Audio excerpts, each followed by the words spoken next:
നമ്മൾ മനസ്സിലാക്കിയതിനും അപ്പുറത്ത് ഈ ലോകത്ത് ചിലതുണ്ട്. അതൊരു സത്യം തന്നെയാണ്. ഈ കഴിഞ്ഞ കാലം കൊണ്ട് ശാസ്ത്രം മനസ്സിലാക്കിയ പലതും ശാസ്ത്രം തന്നെ തിരുത്തിയിട്ടുമുണ്ട്. അതുകൊണ്ട് തന്നെയാണ് ശാസ്ത്രം വ്യത്യസ്തമായി നിലനിൽക്കുന്നത്. അങ്ങനെയിരിക്കെ ഇന്ധനത്തിൻ്റെ സഹായമില്ലാതെ കിലോമീറ്ററുകളോളം നമുക്ക് സഞ്ചരിക്കാൻ സാധിക്കുമെന്ന് കണ്ടെത്തിയാലോ? അല്ലെങ്കിൽ ഭൂമിയുടെ ഗുരുത്വാകർഷണ ബലത്തെ പൂർണ്ണമായും നിഷ്പ്രഭമാക്കിക്കൊണ്ട് ആകാശത്തേക്ക് പറന്ന് പൊന്താൻ നമുക്ക് ഒരു സാങ്കേതിക വിദ്യ കണ്ടെത്താൻ സാധിച്ചാലോ? കാലങ്ങൾക്കപ്പുറത്ത് അങ്ങനെ കണ്ടെത്തി എന്നതുകൊണ്ട് നമുക്ക് എന്താണ് ഗുണം എന്നാണോ? അങ്ങനെ ചിലത് കണ്ടെത്തിയിട്ടുണ്ട് എന്നും അത് ലോകത്തിൽ നിന്നും ചിലർ മറച്ചു വെക്കുകയാണ് എന്നും ഒരു വാദമുണ്ട്. കഴിഞ്ഞ ദിവസം റെഡിറ്റിൽ കണ്ട ഒരു ചർച്ചയാണ് ഇങ്ങനൊരു വീഡിയോ ചെയ്യാൻ എന്നെ പ്രേരിപ്പിച്ചത്. പറഞ്ഞു വരുന്നത് പ്രപഞ്ചത്തിൽ അളവറ്റ സൗജന്യ ഊർജം ഉത്പാദിപ്പിക്കാനുള്ള ഫ്രീ എനർജിയെയും ഭൂമിയുടെ ഗുരുത്വാകർഷണത്തെ പൂർണ്ണമായും തോൽപ്പിച്ച് ആകാശത്തേക്ക് ഉയർന്നു പൊന്താൻ സഹായിക്കുന്ന ആന്റി ഗ്രാവിറ്റിയെ കുറിച്ചും തന്നെയാണ്. ലോകത്തെ തന്നെ മാറ്റിമറിക്കുന്ന ഈ കണ്ടെത്തൽ നമ്മളെ ആരാണ് അറിയിക്കാത്തത്? തങ്ങളുടെ കോടാനുകോടി ഡോളറിന്റെ എണ്ണ സാമ്രാജ്യവും വൈദ്യുതി ബിസിനസ്സും തകർന്നു പോകുമെന്ന് ഭയന്ന് ആഗോള മാഫിയകളും ചില രഹസ്യ ഏജൻസികളും ചേർന്നാണ് അത് നമ്മളിൽ നിന്നും മറയ്ക്കുന്നത് എന്നാണ് വിശ്വസിക്കപ്പെടുന്നത്. കേൾക്കുമ്പോൾ ഒരു കോൺസ്പിറസി തിയറി പോലെ നിങ്ങൾക്ക് തോന്നിയേക്കാം. ഇതോടൊപ്പം സുഖകരമല്ലാത്ത ചില വാർത്തകൾ കൂടി പ്രചരിക്കപ്പെടുന്നുണ്ട്. അതായത് ഈ ഒരു സാങ്കേതിക വിദ്യയെ മനസ്സിലാക്കിയവർ അല്ലെങ്കിൽ ഈ ഒരു സാങ്കേതിക വിദ്യയെ മറ്റുള്ളവരിലേക്ക് പ്രചരിപ്പിക്കാൻ ശ്രമിച്ചവർ ദുരൂഹ സാഹചര്യങ്ങളിൽ മരണപ്പെട്ടതായി പറയപ്പെടുന്നു. അതായത് വെള്ളം കൊണ്ട് വാഹനം ഓടിക്കാമെന്ന് കണ്ടെത്തിയ സ്റ്റാൻലി മേയർ, കോൾഡ് ഫ്യൂഷനിലൂടെ സൗജന്യ ഊർജം കണ്ടെത്താൻ സാധിക്കുമെന്ന് പറഞ്ഞ യുജീൻ മലോവ് എന്നിവരെല്ലാം ഇങ്ങനെ ദുരൂഹ സാഹചര്യങ്ങളിൽ മരണപ്പെട്ടവരുടെ പട്ടികയിലെ ചിലരാണ്. അവർ കടന്നുപോയ വഴികളും അവരിലേക്ക് എത്തിയ അനുഭവങ്ങളും കാണുന്ന ഏതൊരാൾക്കും മനസ്സിലാകും ഇത് വെറും ദുരൂഹ സാഹചര്യങ്ങളിൽ സംഭവിച്ച മരണങ്ങളല്ല എന്നും അത് കൃത്യമായി ആസൂത്രണം ചെയ്ത വധശിക്ഷകളാണ് എന്നും. എന്നാൽ ഇത് വെറും ഗൂഢാലോചന സിദ്ധാന്തങ്ങളാണ് എന്ന് വിശ്വസിക്കുന്നവർ നമുക്കിടയിൽ ഒരുപാടുണ്ട്. കൃത്യമായൊരു ഉത്തരം പറയുന്നതിന് മുമ്പ് ഒരു വിശദീകരണവും ആവശ്യമാണ്. ഐൻസ്റ്റീൻ്റെ ഭൗതിക ശാസ്ത്ര തത്വങ്ങളെ വെല്ലുവിളിച്ച് ആന്റി ഗ്രാവിറ്റി സാധ്യമാണോ? ഇനി അഥവാ സാധ്യമാണെങ്കിൽ അത് നമ്മളിൽ നിന്നും മറച്ചു വെക്കുന്നത് ഈ പറഞ്ഞതല്ലാതെ മറ്റെന്തെങ്കിലും കാരണം കൊണ്ടായിരിക്കുമോ? അതോ ശാസ്ത്രത്തിൻ്റെ പിന്നിൽ നടന്ന ചില തട്ടിപ്പുകളെ കവറപ്പ് ചെയ്യാൻ ആരൊക്കെയോ മനഃപൂർവ്വം സൃഷ്ടിച്ച ചില കഥകൾ മാത്രമായിരിക്കുമോ ഈ പറഞ്ഞത്? അറിയാം, കേറിപ്പോരൻ ചങ്ങായിമാരെ, ബേപ്പൂർ സുൽത്താൻ്റെ ദുനിയാവിലേക്ക്.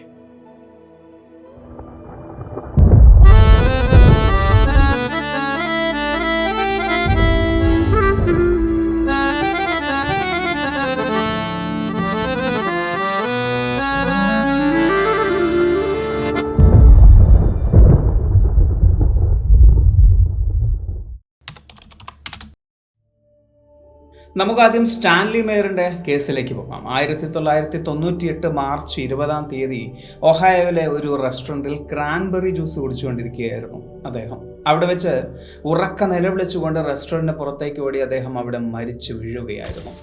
ആ മരണത്തിന് തൊട്ടു മുമ്പ് അദ്ദേഹം പറഞ്ഞ ഒരു വരിയുണ്ട്, അവരെന്നെ വിഷം തന്നു കൊന്നു എന്ന്. 1980കളുടെ അവസാനത്തിൽ അമേരിക്കയിൽ പെട്ടെന്ന് തരംഗമായി മാറിയ ഒരു പേരാണ് സ്റ്റാൻലി മേയർ.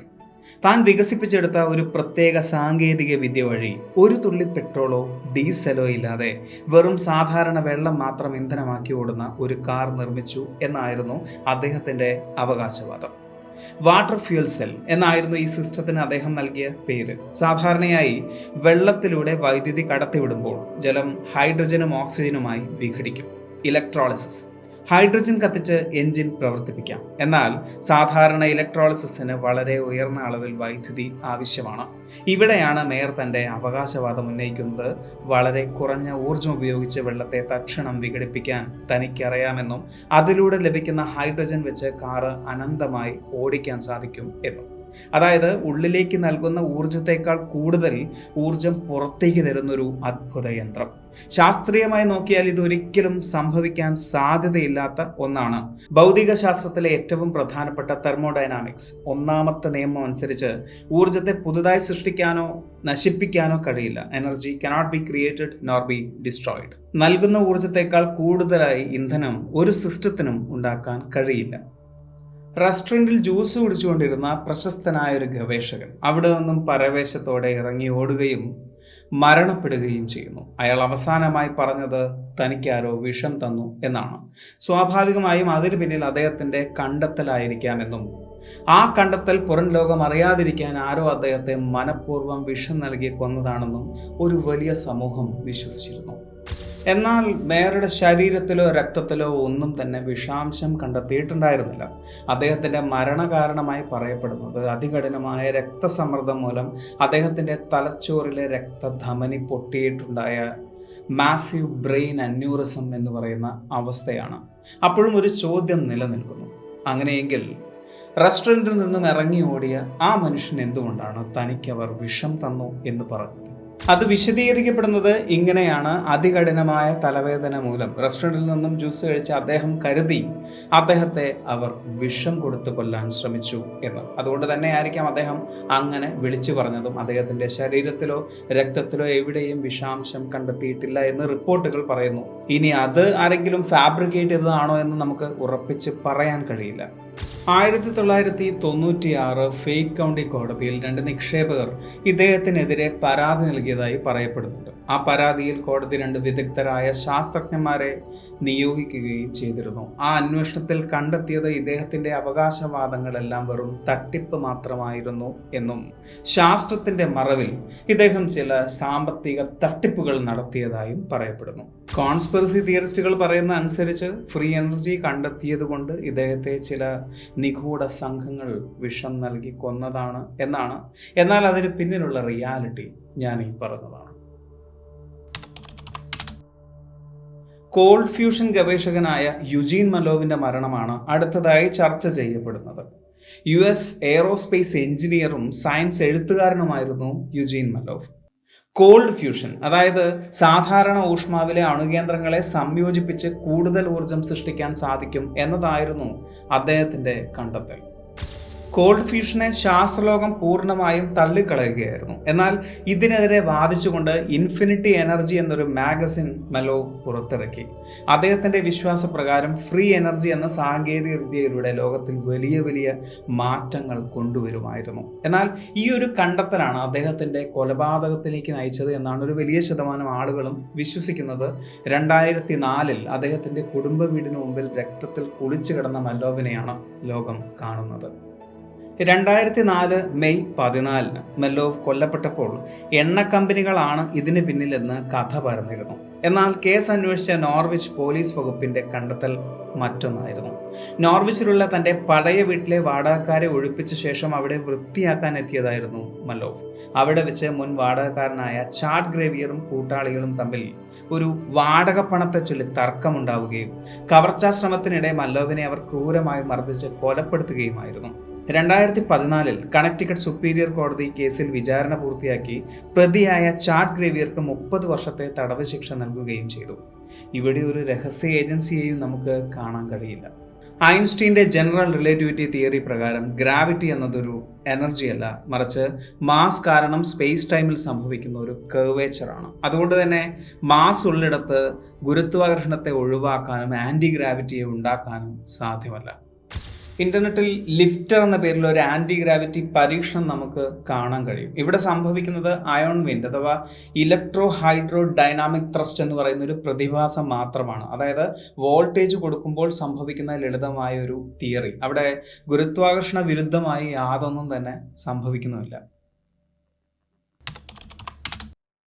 1920കളിൽ തോമസ് ബ്രൗണും അദ്ദേഹത്തിൻ്റെ അധ്യാപകനായ ഡോക്ടർ പോൾ ബീഫെൽഡും ചേർന്ന് നടത്തിയ ഒരു പരീക്ഷണമാണ് ബീഫെൽഡ് ബ്രൗൺ ഇഫക്റ്റ്. അതായത് ഉയർന്ന വോൾട്ടേജ് നൽകുന്നതിലൂടെ അസമമായ രൂപത്തിലുള്ള കപ്പാസിറ്ററുകൾക്ക് ഒരേ ദിശയിലേക്ക് ചലിക്കാനുള്ള ഒരു ബലം ലഭിക്കുന്നു എന്നവർ കണ്ടെത്തി.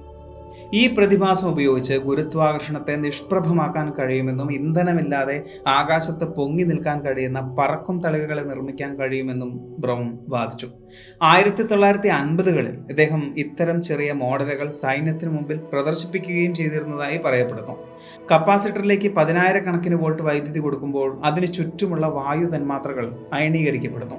ഈ അയോണുകൾ ഉയർന്ന വോൾട്ടേജ് ഇലക്ട്രോഡിൽ നിന്നും താഴ്ന്ന വോൾട്ടേജ് ഇലക്ട്രോഡിലേക്ക് വേഗത്തിൽ സഞ്ചരിക്കുമ്പോൾ ചുറ്റുമുള്ള വായുവിനെ തള്ളി മാറ്റുന്നു. ഇതിനെയാണ് അയോൺ വിൻഡ് എന്ന് വിളിക്കുന്നത്. ആന്റി ഗ്രാവിറ്റിയാണ് ഇതിന് പിന്നിലെങ്കിൽ വായുവില്ലാത്ത ശൂന്യാകാശത്തും ഇത് പ്രവർത്തിക്കണമല്ലോ. എന്നാൽ വായു പൂർണ്ണമായും നീക്കം ചെയ്ത വാക്വം ചേംബറിൽ ഇതേ പരീക്ഷണം നടത്തിയപ്പോൾ യാതൊരുവിധ ചലനവും ഉണ്ടായിട്ടുമില്ല. അതോടെ ഇത് വെറും എയർ പ്രൊപ്പൽഷൻ ആണ് എന്ന് തെളിഞ്ഞു. എന്നാൽ ബ്രൗണിനെ തട്ടിക്കൊണ്ടുപോയി കൊലപ്പെടുത്തുകയായിരുന്നു എന്നാണ് പലരും വിശദീകരിക്കുന്നത്. അതിന് കാരണം ലോകമറിയാൻ പാടില്ലാത്ത ചിലത് അദ്ദേഹം കണ്ടെത്തി എന്നതുകൊണ്ടും. US മിലിറ്ററിയും പ്രൊജക്ട് വിന്റർ ഹെവനും ചേർന്നാണ് അദ്ദേഹത്തെ ഫണ്ട് ചെയ്തിരുന്നത്. എന്നാൽ ഇവർ അതേക്കുറിച്ച് കൃത്യമായൊരു പഠനം നടത്തിയപ്പോൾ ഈ ഒരു സാങ്കേതിക വിദ്യ കൊണ്ട് വലിയ വിമാനങ്ങൾ പറത്താൻ സാധിക്കില്ല എന്നവർക്ക് മനസ്സിലാവുകയും ചെയ്തു. അതുകൊണ്ട് തന്നെ അവർ ഫണ്ടിങ് നിർത്തുകയുമായിരുന്നു. എന്നാൽ കൃത്യമായ റിസർച്ചിലൂടെ മനസ്സിലാക്കാൻ സാധിച്ച ഒരു കാര്യം, ബ്രൗണിനെ ആരും തട്ടിക്കൊണ്ടുപോയിട്ടില്ല, അദ്ദേഹത്തെ കൊലപ്പെടുത്തിയിട്ടുമില്ല. കാലിഫോർണിയയിലെ തൻ്റെ കുടുംബ വീട്ടിൽ 1985 തൻ്റെ 80ാമത്തെ വയസ്സിൽ വാർദ്ധക്യപരമായ ചില പ്രശ്നങ്ങൾ കാരണം അദ്ദേഹം മരണപ്പെടുകയായിരുന്നു എന്നതാണ്. നിക്കോള ടെസ്ലയെക്കുറിച്ച് വിശദീകരിച്ച് മുന്നേ നമ്മളൊരു വീഡിയോ ചെയ്തിട്ടുണ്ട്. ഇദ്ദേഹത്തിൻ്റെ വാർഡൻ ക്ലിഫ് ടവറിനെ കുറിച്ചാണ് ഈ ഒരു വിഷയവുമായി ചർച്ച സംഭവിച്ചുകൊണ്ടിരിക്കുന്നത്. വയറുകളില്ലാതെ ഭൂമിയിലൂടെയും അന്തരീക്ഷത്തിലൂടെയും ഊർജം ലോകമെമ്പാടും എത്തിക്കാൻ സാധിക്കുമെന്ന നിക്കോള ടെസ്ല രൂപകൽപ്പന ചെയ്ത ഒരു ടവറിനെ കുറിച്ച്. ഇതിന് ഫണ്ട് നൽകിയിരുന്നത് പ്രശസ്ത വ്യവസായി GP മോർഗൻ ആയിരുന്നു. വായു തരംഗങ്ങളിലൂടെ എല്ലാവർക്കും വൈദ്യുതി സൗജന്യമായി കിട്ടിയാൽ ഇതിൽ നിന്നും എങ്ങനെ ലാഭം ഉണ്ടാക്കുമെന്നും മീറ്റർ വെച്ച് കാശ് പിരിക്കാൻ പറ്റില്ലെന്നും മനസ്സിലാക്കിയതോടെ മോർഗൻ ഫണ്ടിംഗ് നിർത്തിയതായി പറയുന്നു. തുടർന്ന് സാമ്പത്തിക പ്രതിസന്ധി മൂലം പ്രോജക്റ്റ് ഉപേക്ഷിക്കേണ്ടി വന്നു. Tesla dynamic theory of gravity എന്നൊരു സങ്കല്പം മുന്നോട്ട് വെച്ചിരുന്നുവെങ്കിലും അത് തെളിയിക്കുന്ന രേഖകളോ ശാസ്ത്രീയമായ പ്രബന്ധങ്ങളോ അദ്ദേഹം പുറത്തുവിട്ടിരുന്നില്ല. അതോടൊപ്പം പറയുന്ന ഒന്ന് ടെസ്ലയുടെ മരണത്തെക്കുറിച്ചാണ്. എന്നാൽ ഈ പറയുന്നത് പോലെ നിക്കോള ടെസ്ല അങ്ങനെ ദുരൂഹ സാഹചര്യത്തിൽ മരണപ്പെട്ട ഒരു വ്യക്തിയൊന്നുമല്ല. 1943 ജനുവരി 7 തൻ്റെ 86ാമത്തെ വയസ്സിൽ ന്യൂയോർക്കിലെ ഹോട്ടൽ മുറിയിൽ പൂർണ്ണമായും ഒറ്റപ്പെട്ട നിലയിലായിരുന്നു ടെസ്ല മരിച്ചു കിടന്നത്. മരണശേഷം ടെസ്ലയുടെ ഹോട്ടൽ മുറിയിൽ നിന്നും ചില ഡോക്യുമെന്റ്സ് US ഗവൺമെന്റിന്റെ ഓഫീസ് ഓഫ് ഏലിയൻ പ്രോപ്പർട്ടി പിടിച്ചെടുത്തതായി പറയപ്പെടുന്നുണ്ട്. 2ാം ലോക മഹായുദ്ധകാലമായതുകൊണ്ട് തന്നെ അദ്ദേഹത്തിന്റെ ആയുധ സങ്കല്പങ്ങളായ ഡെത്ത് റേ അഥവാ ടെലിഫോഴ്സ് ശത്രുരാജ്യങ്ങളുടെ കയ്യിൽ എത്താതിരിക്കാൻ വേണ്ടിയാണ് ഈ ഡോക്യുമെന്റ്സ് പിടിച്ചെടുത്തത് എന്നും പറയപ്പെടുന്നുണ്ട്. അതല്ല, ആന്റി ഗ്രാവിറ്റിയെക്കുറിച്ചും ഫ്രീ എനർജിയെക്കുറിച്ചും അദ്ദേഹത്തിന്റെ ചില ഡോക്യുമെന്റ്സ് പുറം ലോകം അറിയാതിരിക്കാനാണ് ഇത് പിടിച്ചെടുത്തത് എന്നും വിശ്വസിക്കപ്പെടുന്നവരുണ്ട്. ഇനിയും നോക്കിയാൽ ആന്റി ഗ്രാവിറ്റിയും ഫ്രീ എനർജിയും സത്യമാണ് എന്ന് വാദിച്ച ഒരുപാട് പേരെയും അവർക്ക് സംഭവിച്ച ദുരൂഹ സാഹചര്യങ്ങളിൽപ്പെട്ട മരണങ്ങളെക്കുറിച്ചും നമുക്കറിയാം. ഒന്ന് അന്വേഷിച്ചാൽ അവരുടെ യഥാർത്ഥ മരണങ്ങളെയും നമുക്ക് കണ്ടെത്താൻ കഴിയും. അതുപോലെ തന്നെ ഫ്രീ എനർജിയും ആന്റി ഗ്രാവിറ്റിയും സത്യമാണ് എന്ന് വാദിച്ച ദുരൂഹ മരണങ്ങൾ സംഭവിക്കാത്ത ആളുകളെക്കുറിച്ചും നമുക്ക് കണ്ടെത്താൻ കഴിയും. ഈ പറഞ്ഞതുകൊണ്ട് നാളെ ആന്റി ഗ്രാവിറ്റി സംഭവിക്കില്ല എന്നും ഫ്രീ എനർജി ലഭിക്കില്ല എന്നൊന്നും പറയാൻ ഞാൻ ആളല്ല. നാളെ എന്തും സംഭവിച്ചേക്കാം. എന്നും മാറിക്കൊണ്ടിരിക്കുന്ന ഒന്ന് തന്നെയാണല്ലോ ശാസ്ത്രം. നാളെ അത് നമുക്ക് വേണ്ടിയും മാറാം. മാറ്റം എല്ലാവർക്കും നല്ലതാണ്, എനിക്കും നിങ്ങൾക്കും. ഈ ഒരു വീഡിയോ നിങ്ങൾക്ക് ഇഷ്ടമായി എന്ന് വിചാരിക്കുന്നു. സുൽത്താൻ എപ്പോഴും പറയുന്നത് പോലെ സബ്സ്ക്രൈബുകൾ കൂമ്പാരമാകുമ്പോൾ പരിപാടി ഗംഭീരമാവും. അതുകൊണ്ട് സബ്സ്ക്രൈബ് ചെയ്യുക. അടുത്ത വീഡിയോയ്ക്ക് വേണ്ടി കാത്തിരിക്കുക. അതുവരെ.